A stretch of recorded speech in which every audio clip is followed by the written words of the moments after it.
సామెతల గ్రంథం 29వ అధ్యాయం. సామెతల గ్రంథము 29వ అధ్యాయం. తలబిరుసుతనము కలిగినటువంటి వ్యక్తుల యొక్క స్వభావము, వారికి జరిగేటువంటి నష్టము, వారు దాని నుంచి బయటపడటానికి చేయవలసినటువంటి పనులను గురించి మనం ఆలోచన చేస్తున్నాం.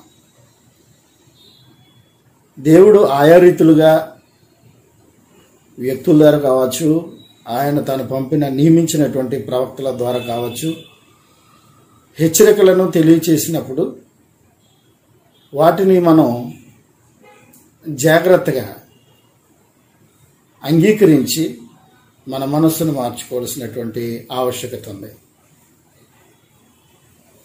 గడిచిన కాలంలో దినవృత్తాంతాల 2వ గ్రంథంలో ఇశ్రాయేలు ప్రజలు యిర్మీయా ప్రవక్త ద్వారా చెప్పబడినటువంటి సంగతుల విషయమై అలక్ష్యం ఉంచి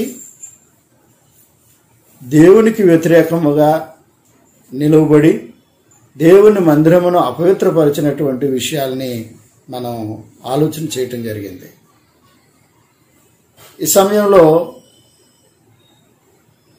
వాటిని గురించి మనము ఎరిగి ఉండగా మనము కూడా అలాగనుండకుండా, వారికి జరిగినటువంటి నష్టము మనకు జరగకుండా, వారు చేసినటువంటి తప్పిదములు మనము చేయకుండా సరి చేసుకోవటం ఎట్లాగో మనం గ్రహించాలి. దేవుని యొక్క గ్రంథం ద్వారా మాత్రమే అవి గ్రహించగలం. స్కూల్లో నేర్పరు, అవి కాలేజీల్లో నేర్పరు, లేకపోతే ఎక్కడైనా సమావేశాల్లో నేర్పరు. కానీ కేవలము దేవుని యొక్క సన్నిధిలో మాత్రమే ఈ విషయములు మనకు తెలియజేయబడుతుంటాయి. గడిచిన కాలంలో మనం చూడడం జరిగింది. యిర్మీయా గ్రంథంలో 36వ అధ్యాయంలో చేసినటువంటి దోషమును బట్టి శిక్ష విధించబడటం అనేది జరిగేది. దేవుడు జరిగించేటువంటి పని. అంటే దేవుడు ఎవరికి కూడా అన్యాయం చేసేవాడు కాడు. ఎవరైతే దోషము చేస్తారో ఆ దోషము వారు చేసిన దాన్ని బట్టి వారికి ప్రతిఫలం అనుగ్రహించబడుతుంది అని ఇశ్రాయేలు ప్రజలకు చెప్పడం జరిగింది. ఎప్పుడే మన దగ్గరికి వచ్చేసరికి, క్రొత్త నిబంధన కాలం వచ్చేసరికి, కరుణ, కటాక్షము, దీర్ఘశాంతము, దయాళుత్వం ఇవన్నీ కూడా దేవుడు తన కుమారుడైన యేసు ద్వారా కనికరింపజేసి ఉన్నాడు కనుక వాటి ద్వారా మనం కనికరించబడుతున్నాం. పాపం చేసినా కావచ్చు, దేవునికి వ్యతిరేకంగా నిలిచినా కావచ్చు, లేకపోతే దేవుని యొక్క సంగతులకు వ్యతిరేకముగా మనం బోధించినా కావచ్చు, క్షమాపణ పొందుకుంటున్నామని అంటే కారణము ఆయన యొక్క కటాక్షం.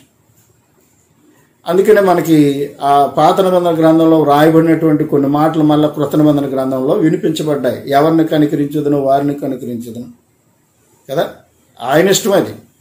కాబట్టి ఇప్పుడు ఇక్కడికి వచ్చేసరికి మారిపోయింది. క్రొత్త నిబంధన కాలం వచ్చే ప్రభు వచ్చేసరికి అందుకని మనం కనికరించబడుతున్నాం. ఒకవేళ ఇశ్రాయేలు ప్రజలకు ఉన్నట్లుగా మనకు కూడా ఉండుంటే ఈరోజు ఎంతమంది నిలిచి ఉండే వాళ్ళమో మనకు తెలియదు.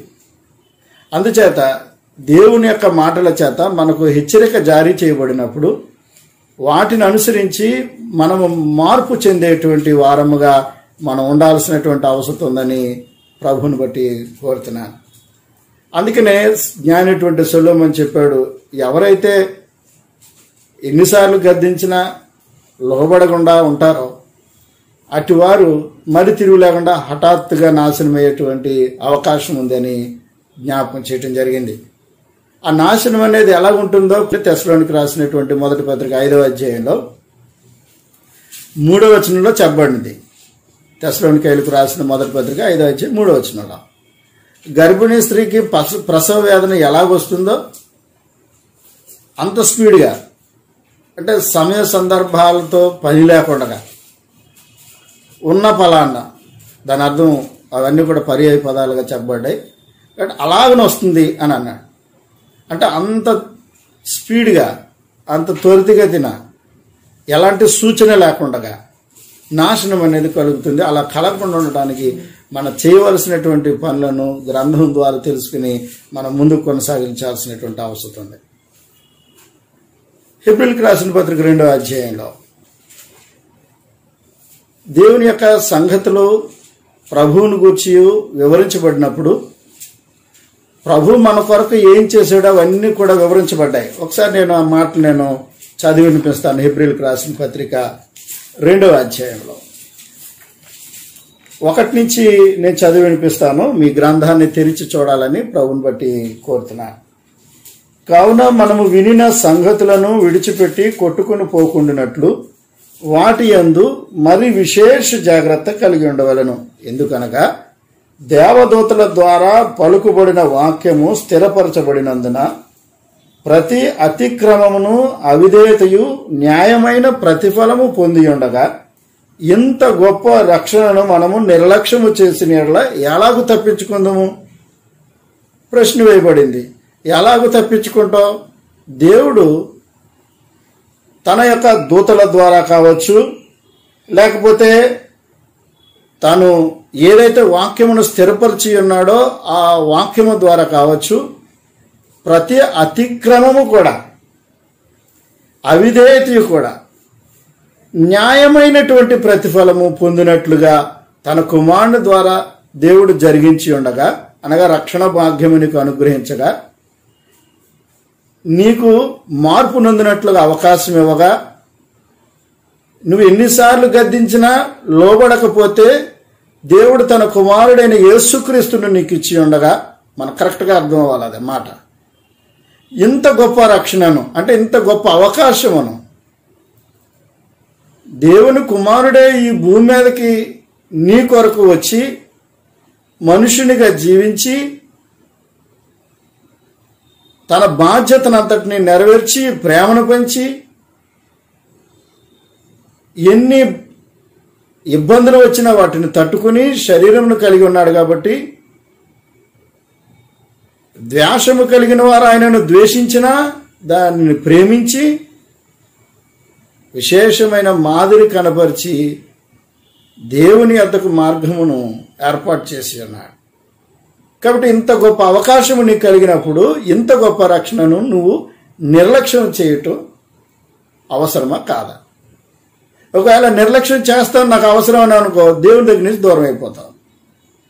ఇంత గొప్ప రక్షణను నేను నిర్లక్ష్యం చేయకూడదని నువ్వు నిర్ణయం చేసుకున్నావు అనుకో, దేవుని యొద్దకు రావడానికి అవకాశం ఏర్పడుతుంది. కాబట్టి ఇప్పుడు ప్రశ్న అదే, ఇంత గొప్ప రక్షణను మనం నిర్లక్ష్యం చేస్తే ఎలాగ తప్పించుకుంటాం? అవకాశం ఉంటుందని అంటే ఉండదు. మరి తిరుగు లేకుండా హఠాత్తుగా నాశనం అవుతాడంటే ఎవరెవరో వచ్చి చెప్పారు. దేవుని యొక్క వాక్యం ఆయా ప్రవక్తల ద్వారా, ఆయా వ్యక్తుల ద్వారా దేవుడు తెలియజేసి ఉన్నాడు. ఇప్పుడు ఏకంగా మనకు ఇవ్వబడినటువంటి గొప్ప ధన్యత ఏంటంటే, అంటే జ్ఞానటువంటి సొలొమోను చెప్పినటువంటి కాలంలో క్షమాపణ అనేది వారికి విరివిగా దొరికేటువంటి ఒక అవకాశం.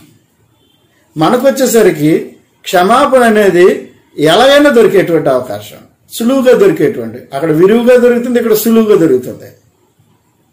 కాబట్టి ఇంత గొప్ప అవకాశం నీకు దేవుడు తన కుమారుని ద్వారా అనుగ్రహించి నువ్వు ఆయన యొక్క మాటను వినాలని, ఏదైతే నీ స్వభావం ఉందో తలపొగరు, తలబిరుసుతనం, నేను లోకంలో అన్నిటినీ దేవుడిచ్చిన సమస్తమును అనుభవిస్తాను కానీ నాకు ఆయన వద్దు, నాకు ఆయన ఆదివారం ఉంటే చాలు, మిగతా రోజులు అక్కర్లేదు, లేదా సంవత్సరానికి ఒకసారి అదేదో కార్యక్రమం చేస్తారు కదా అప్పుడు ఉంటే చాలు, లేకపోతే సమాధి దగ్గరికి వెళ్తారు కదా అప్పుడు ఉంటే చాలు అని అనుకుంటే నువ్వు దేవుడు తన కుమారుని ద్వారా అనుగ్రహించినటువంటి రక్షణను నిర్లక్ష్యం చేసిన వాడుగా ఉంటావు.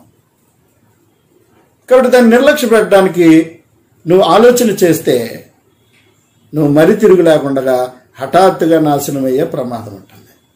నేను గతంలో చెప్పాను, హఠాత్తుగా నాశనం అవటానంటే శారీరకంగా చనిపోతాడని కాదు, ఆత్మీయంగా చనిపోతాడని అర్థం.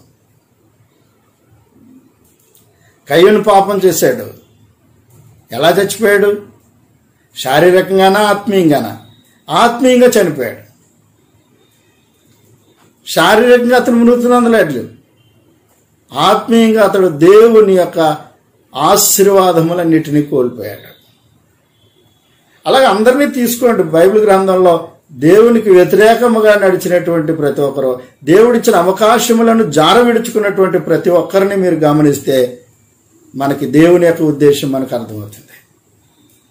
కాబట్టి దేవుని యొక్క బిడ్డలారా, మనమందరం కూడా గ్రహించాల్సింది ఏంటంటే దేవుడిచ్చిన ప్రతి అవకాశాన్ని జార విడుచుకోకుండా మనం ఒడిసి పట్టుకోవాలి. రాక వచ్చిన అవకాశం అని ఒడిసి పట్టుకోవాలి. పట్టుకోవడం దాన్ని గట్టిగా చేపట్టడానికి ఆలోచన చేసేయాలి. అలాగ ఉండాలనేది జ్ఞానేటువంటి సొలొమోను యొక్క ఉద్దేశము. అందుకని అదే విషయము క్రొత్త నిబంధనకు వచ్చేసరికి అపోస్తులు కూడా దాన్ని వివరించడం జరిగింది. అందుకని చూడండి, తర్వాత మాటలు చదువుతున్నాడు 3వ అధ్యాయంలో. అట్టి రక్షణ ప్రభు బోధించుట చేత ఆరంభమై దేవుడు తన చిత్తానుసారముగా సూచిక్రియల చేతను మహత్కార్యముల చేతను నానా విధములైన అద్భుతముల చేతను వివిధములైన పరిశుద్ధాత్మ వరములను అనుగ్రహించుట చేతను వారితో కూడా సాక్ష్యమిచ్చుచుండగా వినిన వారి చేత మనకు దృఢపరచబడింది. అంటే ఇంత గొప్ప రక్షణ ఎవరి వల్ల మనకి అనుగ్రహించబడిందంటే ప్రభు బోధించుట చేత ప్రారంభమైందట. మరి దాన్ని స్థిరపరచడం ఆయన ఎలాగైనా స్థిరపరచాడంటే ప్రభు చేసినటువంటి సూచక్రియలు, మహత్కార్యములు, అద్భుత క్రియలు, పరిశుద్ధాత్మ వరములు, వీటన్నిటి ద్వారా ప్రజలందరికీ కూడా దేవుని యొక్క నిత్యమైన ప్రేమ దృఢముగా విస్తరించబడింది, స్థిరపరచబడి ఉంది. కాబట్టి ఇప్పుడు దేవుని గురించి ఎరిగిన ప్రతి ఒక్కరూ, ఎరగాలనుకునే ప్రతి ఒక్కరు కూడా యేసు ద్వారా దేవుడు అనుగ్రహించుచున్నటువంటి ఆ సదవకాశాన్ని మర్చిపోకూడదు. మర్చిపోతే గద్దింపుకు లోబడిన వాడవుగా ఉంటావు. ప్రభు చేత నీకు ఇవ్వబడిన అవకాశం నువ్వు జార విడుచుకున్న వాడవుగా ఉంటావు. నువ్వు మరీ తిరుగులేకుండా హఠాత్తుగా నాశనమయ్యే ప్రమాదం ఉంటుంది. కాబట్టి వాటి నుంచి నువ్వు బయటికి రావాలన్నట్లయితే ఇటు గొప్ప రక్షణ నేను నిర్లక్ష్యం చేయకూడదు. అది నాకు కావాలి. ఎందుకంటే ప్రభు బోధించాడు. ప్రభు బోధించి వాటిని తన జీవితంలో ఆయన కనపరిచి మాదిరి చూపించి వెళ్ళి ఉన్నాడు. అవన్నీ కూడా అనేకమైన సూచక్రియలు, మహత్కార అద్భుతాల ద్వారా, పరిశుద్ధాత్మ వరముల ద్వారా, అనగా అపోస్తుల తర్వాత వచ్చినారు వారి ద్వారా కూడా అవన్నీ కూడా స్థిరపరచబడి ఉన్నవి అని అన్నాడు. మనం వాటిని గ్రహించాలి. అలా చేయగలిగితే దేవుని యొక్క కోపము నుండి బయటపడేటువంటి అవకాశం ఉంటుంది. మన యొక్క ఆలోచన ఎంతసేపు కూడా నాకు దేవుడు ఏదో చేస్తే అప్పుడు నేను చూస్తాను అనేటువంటి తత్వంతో మనం ఉండకూడదు. దేవుడు నీకు చేసినా చేయకపోయినా, అంటే మన ఉద్దేశంలో ఏంటంటే ఏదైనా ఒకటి ఇలాగ కోరుకుంటే అలా జరిగిపోతే దేవుడు నాకు చేసినట్టు. మనం అలా కాకుండా ప్రార్థన చేసి చేసి చేసి చేసి వాటి వలన ఫలితం మనకు రాకపోతే దేవుడు చేయలేనట్టు మనకి. దాన్ని బట్టి బేరీజు వేసుకోకూడదు. ఈ లోకంలో నువ్వు బ్రతుకుతున్నావంటే, నువ్వు చలించుచున్నావనంటే, నువ్వు ఉనికి కలిగి ఉన్నావనంటే ఆ సర్వశక్తుడైన దేవుని యొక్క చిత్తము లేకుండా, ఆయన ఆశీర్వాదం లేకుండా నువ్వు జీవించలేవు. కాబట్టి ఫస్ట్ ప్రాధాన్యత నువ్వు దానికి ఇచ్చుకో. దేవుడు నీకు మేలు చేసాడా చేయలేదని, దేవుడు నీకు అవకాశం ఇచ్చాడా ఇవ్వలేదా అని. అప్పుడు నీకు దేవుడు చేసాడో ఏమైనా, దేవుడు చేయలేదో ఏమైనా గ్రహించుకునే అవకాశం ఉంటుంది. ఒకసారి మరలా తిరిగి మనం సామెతల గ్రంథానికి మనం వెళ్దాం. జ్ఞానేటువంటి సొలొమోను బోధించున్నటువంటి ఆ మాటలను మనం ఆలోచించేద్దాం. 29వ అధ్యాయంలో 2వ వచనంలో ఇలాగ నాకు రాయబడడం జరిగింది. నీతిమంతులు ప్రబలినప్పుడు ప్రజలు సంతోషింతూ, దుష్టుడు ఏలినప్పుడు ప్రజలు నిట్టూర్పులు విడుతురు అని అన్నాడు. అంటే మూలుగులు అనమాట. ఒకరు సరైన వాళ్ళు, ప్రజల బాధను అర్థం చేసుకుని పరిపాలన చేసేవాళ్ళు ఎవరున్నా కూడా ప్రజలు సంతోషంగా తమ జీవిత కాలాన్ని కొనసాగిస్తారట. మూర్ఖులు గనక ఏలడం ప్రారంభిస్తే ప్రజలందరూ కూడా మూలుగులతో నిండి ఉంటారట. వారికి అవసరమైనటువంటి ఆహారమే కానీ, వారికి అవసరమైనటువంటి వసతి కానీ, వారికి అవసరమైనటువంటి వివిధ సహాయ సహకారాలు కానీ అందించగలిగినప్పుడు నువ్వు నిజమైనటువంటి ఏలుకను కలిగిన వాడుగా, అంటే పరిపాలన చేసేవాడుగా నువ్వు ఉన్నట్టు లెక్క. లేకపోతే నీ పరిపాలనకు అర్థం లేదు. ప్రజల యొక్క క్షేమము చూడనటువంటి ఏ రాజు అయినా కూడా నష్టపోతాడు. అందుకే రాజులు సహితము దేవుని యొక్క సహాయం కొరకు కనిపెట్టుకుని ఉండేవారని మనం నేర్చుకున్న పాత నిబంధన గ్రంథాల్లో. ఎందుకోసం అని అంటే ఎంత రాజు అయినా, ఎంత నీకు అధికారం ఉన్నా, అందరినీ అణిచివేసే శక్తి ఉన్నా, అందరి హక్కులు కాలరాసేటువంటి లక్షణం నీకున్నా, లేకపోతే ప్రజలందరినీ మట్టు పెట్టేయాలి నాకు వ్యతిరేకంగా ఉన్న వాళ్ళని అందరినీ నేను చట్టం చేసినా కూడా, ఎలాంటి ప్రయత్నం చేసినా వాడు దేవుడిని అంగీకరించకపోతే దేవుడు కిందకు కోల్దొస్తాడు. అది ఒకసారి జరగకపోవచ్చు, ఒకసారి జరిగితే మళ్ళీ ఇంక జీవితంలో మర్చిపోడు అనమాట తన యొక్క పాలన ఎంత దరిద్రంగా ఉంటుందని. మనకు తెలుసు, అందరు అలాంటి సంఘటనలు గ్రంథంలో కూడా మనకి ఎంతో మందిని మనం చూడడం జరిగింది. దేవుణ్ణి ఎరిగిన వారుగా వారు ఉండి తర్వాత దేవుణ్ణి ఎరగని వారుగా ఎలాగున్నారో వారి యొక్క రాజ్యాలు ఏమైనాయి అంటే, ఎందుకనంటే ప్రజల యొక్క సంతోషమును మనం చూడగలిగేటట్టుగా మనం ఉండాలి. అంటే కేవలం ఇది ఎవరైతే పరిపాలన చేస్తున్నారో వాళ్ళ గురించి చెప్పట్లే. ఈ ప్రపంచంలో నీతిమంతుడిగా నువ్వు ఉండినట్లయితే నువ్వు మరికొంతమందిని నీతిమంతులుగా మార్చడానికి ప్రయత్నం చేయి. అలాగే వారు కూడా కొంతమందిని నీతిమంతులుగా మార్చడానికి ప్రయత్నం చేస్తే ప్రజలందరిలో మార్పు కలిగి లంచగొండి వ్యవహారమే కానీ, మోస వ్యవహారమే కానీ, అబద్ధ వ్యవహారమే కానీ, వక్ర భాష్యాలే కానీ, లేదా దిగజారుడుతనమే కానీ, మోసం చేసుకునే తత్వమే కానీ, ఇవన్నీ కూడా పోతాయి అన్నమాట. మంచి లక్షణం అలవాటు చేయబడుతుంది. కాబట్టి నీతిమంతుడుగా నువ్వు బ్రతుకుట కొరకు, ఇతరులు కూడా నీతిమంతులుగా మారుట కొరకు నీ యొక్క ముందు ప్రవర్తన మారాలి. అది మారాలంటే నువ్వు దేవుని యొక్క గద్దింపునకు లోబడాలి. దేవుడిచ్చిన అవకాశాన్ని సద్వినియోగం చేసుకోవాలి. తన కుమారుని ద్వారా దయచేసినటువంటి ప్రతి అవకాశాన్ని నువ్వు వినియోగించుకోవాలి. అప్పుడు నువ్వు నడుచుకునేటువంటి విధానమును బట్టి ఇతరులు కూడా మార్పు చెందేటువంటి అవకాశం ఉంటుంది. అప్పుడు ప్రజలు సంతోషంగా ఉంటారు. కాబట్టి అందుకంటే నీతిమంతులు ప్రబలినప్పుడు ఎక్కువ మంది అయితే మంచితనం పెరిగితే, నేను మొన్న ఈ విషయం గురించి ఉదయకాల ధ్యానాంశంలో కూడా చెప్పాను. నేను ఒకనాడు సహాయం చేసుకోవాలంటే 1-10 సార్లు మనం ఆలోచించుకునేటువంటి పరిస్థితి ఉండేది. ఇప్పుడు సహాయం చేసుకోవడానికి మనం ఏమి పరిమితులు పరిధులు ఏమి ఏర్పాటు చేసుకోవట్లే. మన దగ్గర 100 ఉండని, 200 ఉండని, లేకపోతే ఇంకెంతైనా ఉండని, ప్రతి ఒక్కరు కూడా ఏదో ఒక రీతిగా సహాయం చేయటానికి ముందుకు వచ్చుచున్నారని అంటే చాలా వరకు ప్రజల్లో మార్పు మొదలైందని అర్థం. ఈ వైరస్ వస్తే వచ్చింది కానీ, పోతే సంవత్సరం అంతా లాక్కడిపోయాం కానీ చాలా మంది యొక్క ప్రవర్తనలో మార్పు కలగటం మనం చూస్తున్నాం. ఏదో స్వార్థం కొరకు ఇచ్చేదో, లేకపోతే ఎవరికో ఏదైనా పంపించుకుని డబ్బులు సంపాదించుకునే ప్రక్రియ ఏదో నడిచేది ఇంతకుముందు. ఇప్పుడు అలాంటి ప్రక్రియ ఏం లేదు. అందరూ కూడా నా దగ్గర 100 రూపాయలు అంటే 100 రూపాయలతో నేనేం చేయగలను అది చేసేస్తున్నటువంటి మనుషులు మనం చూస్తున్నాం. అంటే పెరుగుతున్నారు జనం, కడుపు నిండుతుంది, ప్రజలకు కావాల్సిన అవసరం లేదు. ప్రభుత్వాలు చేయకపోని దాని గురించి ఎవరు ఆలోచించట్లే. నేనేం చేయగలను, నా వల్ల ఎవరికి ఉపయోగం ఉంటుంది అనేటువంటి ఆలోచన చాలా మంది ఉండటం గొప్ప సంగతి. అలాగనుంటే ప్రజలు సంతోషిస్తారు.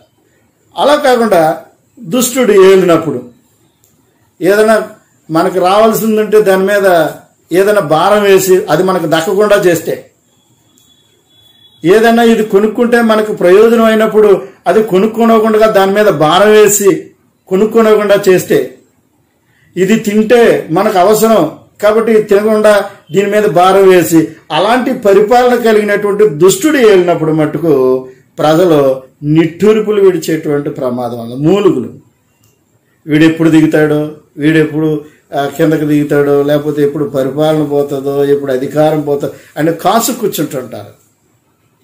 ఒకరు ఏడుపు ఇంకొకరు మంచిది కాదు. అందుకని దుష్టుడు ఉన్నప్పుడు కొన్ని జరిగిపోతా ఉంటే మనం ఏం పట్టించుకోవాల్సిన పని లేదు, దేవుడు చూసుకుంటాడు. కానీ మనం మటుకు ప్రార్థన చేయటమే, అతను మనం మార్చడం దేవుడు తప్ప. మన దృష్టి అంతా కూడా నీతిమంతులుగా నువ్వు ఉండి నీతిమంతులను కలిగి ఉండుట ప్రయత్నించి అనేకులను నీతిమంతులుగా మార్చడం ద్వారా ప్రజలను సంతోషముగా మలచటం అనేది నేర్చుకోవాలి. సేవాభారం అనేది, పరిచర్యాభారం అనేది మొదలైందే క్రైస్తవ్యం నుండి. ఒకరికి ఒకరు సహాయం చేసుకోవటం అనేది, తెలియని వాడికి సైతం ఏదోటి చేయాలనే తపన పుట్టించింది క్రైస్తవ్యం. అవసరతలో ఉన్నవాడు ఎలాంటి అవసరతలు ఉన్నా నేనేం చేయగలను అది చేయాలనేటువంటి తలపు పుట్టింది క్రైస్తవ్యం.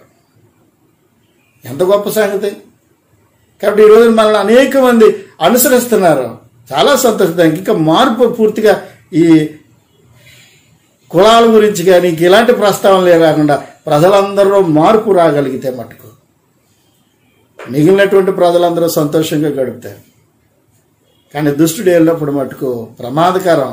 ప్రజలు నిట్టూర్పులు విడిచేటువంటి ప్రమాదం. ప్రస్తుతం మన పరిస్థితి ఎలా ఉందో మీ అందరికీ తెలుసు. 3వ వచనంలో జ్ఞానమును ప్రేమించువాడు తన తండ్రిని సంతోషపరచును, వేషతో సాంగత్యము చేయవాడు తన ఆస్తిని పాడు చేయును అని అన్నాడు. మనందరికీ తెలుసు 15వ అధ్యాయంలో సామెతల గ్రంథంలో గతంలో మనం నేర్చుకోవడం జరిగింది ఈ విషయాలు. జ్ఞానం కలిగినటువంటి కుమారుని గురించి చెప్పబడినటువంటి విషయాలు మనం చూసినప్పుడు జ్ఞానుల యొక్క నాలుకను గూర్చి కానీ వారి యొక్క హృదయం గూర్చి కానీ ఇవన్నీ కూడా వివరించబడి ఉండగా ఆ 15వ అధ్యాయంలో చివరికి వచ్చేసరికి 20వ వచనం వచ్చేసరికి జ్ఞానము గల కుమారుడు తండ్రిని సంతోషపెట్టును, బుద్ధిహీనుడు తన తల్లిని తిరస్కరించును అని మాట్లాడుతున్నాడు. అంటే జ్ఞానము కలిగి ఉంట అనే దానిని గురించి తల్లికి ఒకలాగా తండ్రికి ఒకలాగా వ్రాయబడి ఉందని మనకు అనుమానం రావచ్చు. పేరెంట్స్ అనే విషయాన్ని మనం గుర్తించుకోవాలి. ఎవరిని ఇక్కడ ఒకరికి అది ఒకరికి ఇది ఉందని మాట్లాడతలేదు. అంటే జ్ఞానము కలిగి ఉన్నవాడు తండ్రి కుటుంబాన్ని పోషిస్తాడు కాబట్టి తాను కూడా కుటుంబాన్ని పోషించుకునేటువంటి స్థాయికి వస్తాడు. లేదనుకోండి తల్లికి విచారము కలుగు చేస్తాడని అంటే తల్లిని తిరస్కరించిన వాడుగా ఉంటాడని అంటే ఏ పని చేయనప్పుడు తండ్రి చెప్పి కష్టపడి సంపాదించలేనప్పుడే కానీ, చదువును కొనసాగించలేనప్పుడే కానీ, బయట చెరుతిరుగులు తిరుగుతున్నప్పుడే కానీ ఇవన్నీ కూడా ఎవరి మీద పడతాయంటే ఇంపాక్ట్ తల్లి మీద పడుతుంది. తల్లి కూడా చెప్తుంది కదా, నువ్వు బాగా తిరిబాబు అని చెప్పదు కదా. ఏ తల్లి అయినా ఎవరో ఉంటారు, ఒకరిద్దరు ఉంటారు. కొడుకు ఏం చేసినా కూడా బాగా చేసో, ఆయన కొట్టొచ్చానంటే బాగా కొట్టొచ్చో, డబ్బులు వృధా చేసినట్టు బాగా చేసో అని చెప్పి వాళ్ళు ఉండొచ్చు. కానీ దేవుని యొక్క వాక్యమును విని అంగీకరించి దేవుని హత్తుకున్నటువంటి వారి యొక్క కుటుంబంలో జ్ఞానము కలిగిన వాడు తన తండ్రిని సంతోషపెట్టడానికి ప్రయత్నం చేస్తాడు, బాధ్యతను స్వీకరిస్తాడు అని అర్థం. ఒకవేళ తండ్రి యొక్క బాధ్యతను నెరవేర్చిన వాడుగా ఉంటే దుఃఖము పుట్టించేవాడుగా లేదా తల్లిని తిరస్కరించేవాడుగా మారిపోతాడు. కాబట్టి ఇప్పుడు అలాంటి లక్షణము మనకు రాకుండా ఉండాలన్నట్లయితే దేవుని యొక్క ఆలోచనను మనం అంగీకరించాలి. దేవుని గద్దింపునకు మనం లోపడాలి. దేవుడు మన యొద్ద నుండి కోరుకుంటున్నటువంటి మార్పును మనం పొందుకుని జీవించవలసినటువంటి అవసరం ఉంది. తర్వాత వేశ్యలతో సాంగత్యము చేయవాడు ఆస్తిని పాడు చేస్తాడు. వేశ్య సాంగత్యము ఎంత మంచి ప్రవర్తన కలిగి ఉన్నా ఆర్థిక పరమైనటువంటి నష్టము కలుగు చేస్తుంది. తమకు తెలియకుండానే వృధాగా సంపాదించినటువంటి ధనమంతా కూడా నీరు గారిపోయే ప్రమాదం ఉంటుంది. కాబట్టి అందుకని అలాంటి దుర్మార్గపు ఆలోచనకు రాకుండానట్లుగా ప్రతి ఒక్కరు తమను తాము సరి చేసుకోవాల్సినటువంటి అవసరం ఉంది. ఆస్తిని పాడు చేస్తే ఎవరికి నష్టం? వాడు తింటాకే ఉండదు, ఎవరు పాడు చేస్తే వాళ్ళకు ఉండదు. 4వ వచనంలో న్యాయము జరిగించుట వలన రాజు దేశమునకు క్షేమము కలుగు చేయును, లంచము పుచ్చుకొని వాడు దేశమును పాడు చేయును అని అంటున్నాడు. అంటే దేశమునకు లేదా ప్రజలకు క్షేమము కలగాలి అనేటువంటి పరిపాలనాధ్యక్షుడు ఏం చేస్తాడంటే న్యాయం చేయడానికి ప్రయత్నం చేస్తాడు. న్యాయం అంటే ఏంటి? అందరికి ఒకలాగా, ఏదైనా కూడా అందరికి ఒకలాగా,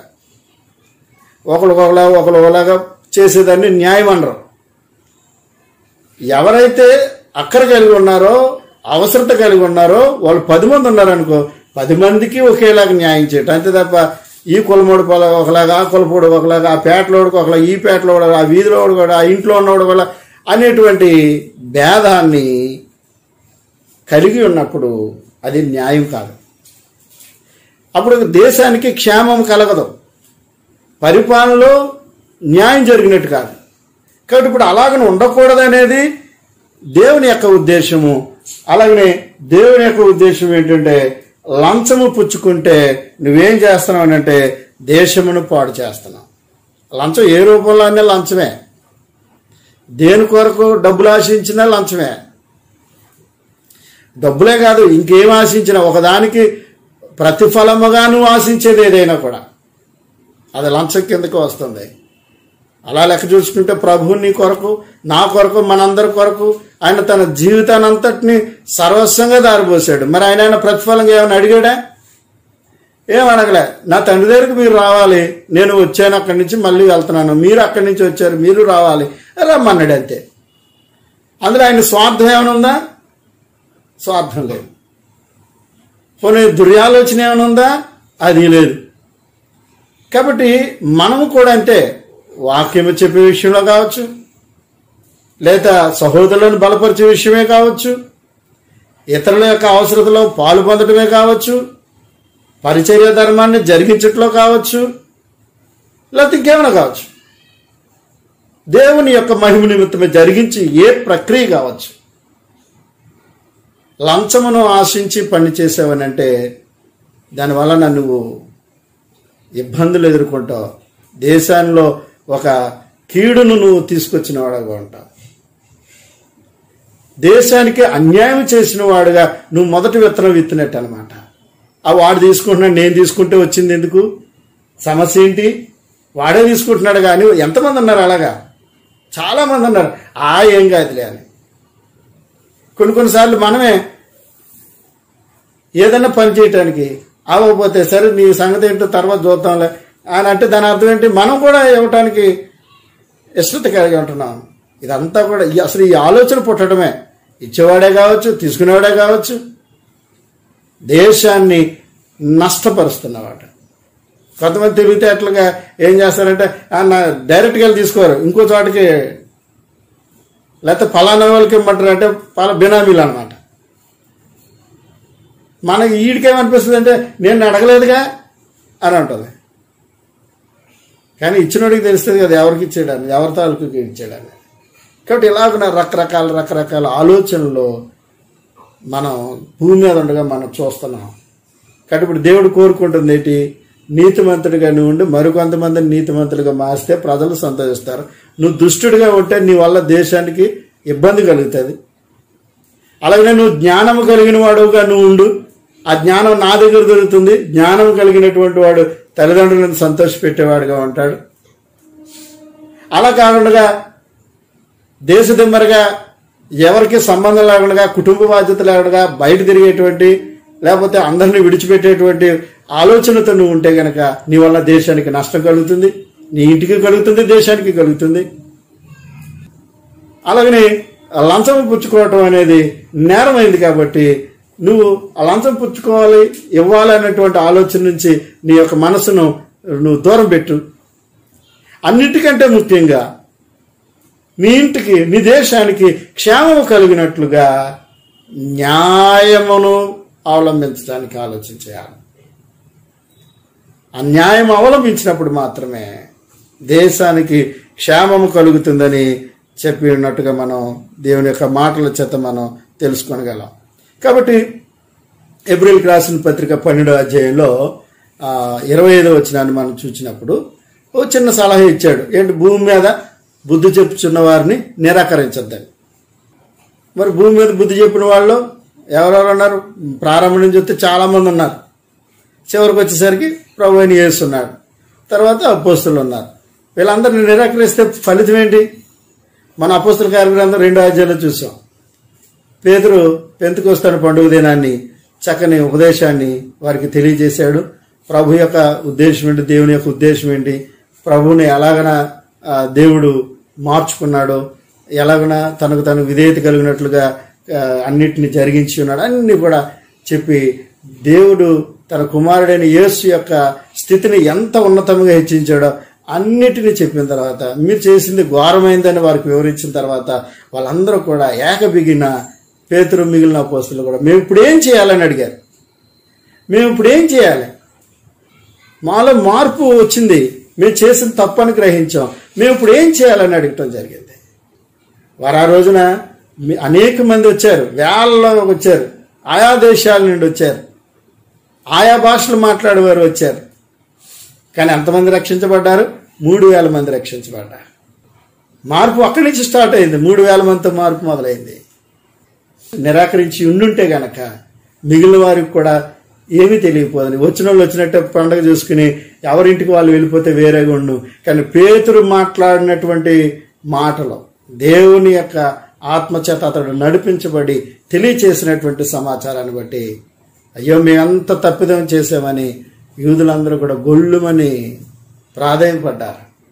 అందుకని భూమి మీద ఎవరైనా మనకు మంచి చెప్పడానికి ప్రయత్నం చేసినప్పుడు నిరాకరించద్దు. నీకు తెలిసి ఉండొచ్చు, నీకు అంతకన్నా జ్ఞానం ఉండొచ్చు, నీకు అంతకన్నా వివేకం ఉండొచ్చు, కానీ ఎప్పుడూ కూడా భూమి మీద బుద్ధి చెప్పేటప్పుడు వారిని నిరాకరించకూడదు, వారిని అడ్డుకోకూడదు, వారిని ఏ విధముగా మనం ఇబ్బంది పెట్టకూడదు అనే విషయాన్ని, దానివల్ల నష్టం కలుగుతుంది అనే సంగతిని మనం గ్రహించాలి. ప్రభు వచ్చాడు భూమి మీదకి, ఆయన అనేక విషయాల చేత బుద్ధి చెప్పాడు. మనకి ఉపమానాల ద్వారా ఏం చెప్పాలనుకున్నాడు? ఆయన బుద్ధి చెప్పాలనుకున్నాడు, బోధన కలుగు చేయాలనుకున్నాడు, మనలో మార్పు కలుగు చేయాలనుకున్నాడు.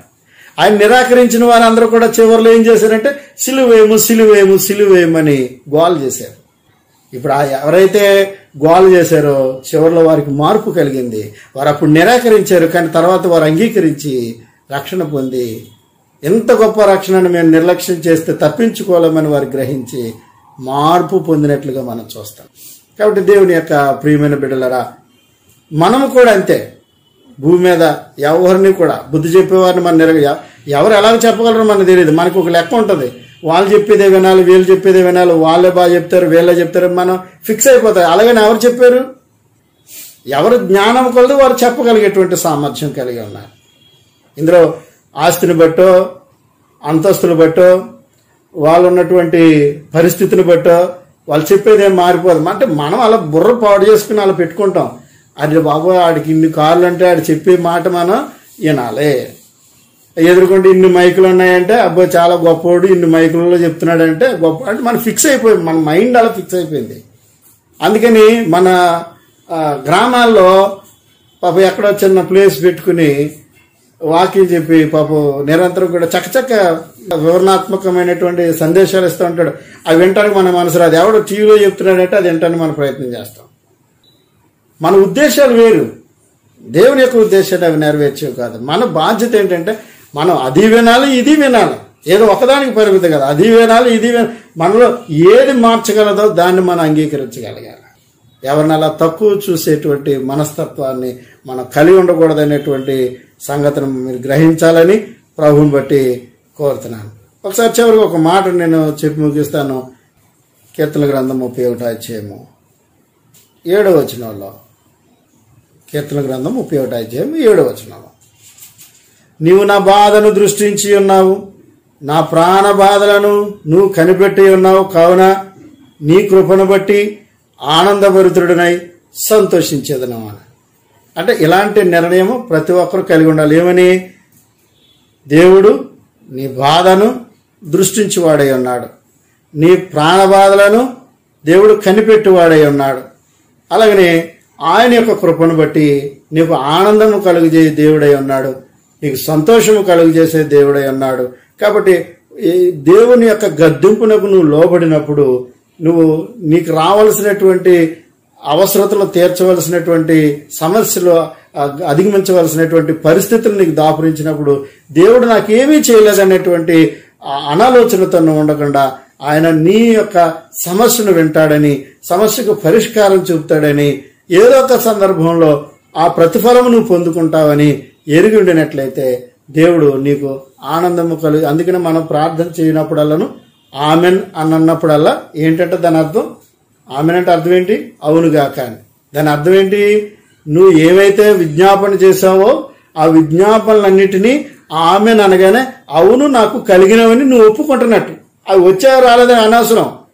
ఆత్మీయంగా నీ మనసుకు నువ్వు ధైర్యం చెప్పుకో, నేను ప్రార్థించాను, దేవుడు నాకు తోడై ఉన్నాడు, నాకు సహాయం చేసేవాడై ఉన్నాడు. కాబట్టి ఇప్పుడు నీ భూమి మీద నాకు ఏం కావాలనే దానికంటే నేను దేవుణ్ణి సంతోషపెట్టేవాడుగా ఉండటానికి ప్రయత్నం చేయాలి గనక ఆయన గద్దింపునకు లోబడి ఆయన రక్షణను అంగీకరించి ఆయన యొక్క కుమారుని ద్వారా ఇవ్వబడినటువంటి అమూల్యమైన అవకాశమును హత్తుకుని దాచుకోవాల్సినటువంటి బాధ్యత మన మీద ఉంది. మన దేవుడు చాలా గొప్ప దేవుడు. మనందరినీ కూడా ఆయన దృష్టించుచున్నాడు. మనకు కావలసినటువంటి ప్రతి అవసరతను ఆయన అనుగ్రహించుచున్నాడు.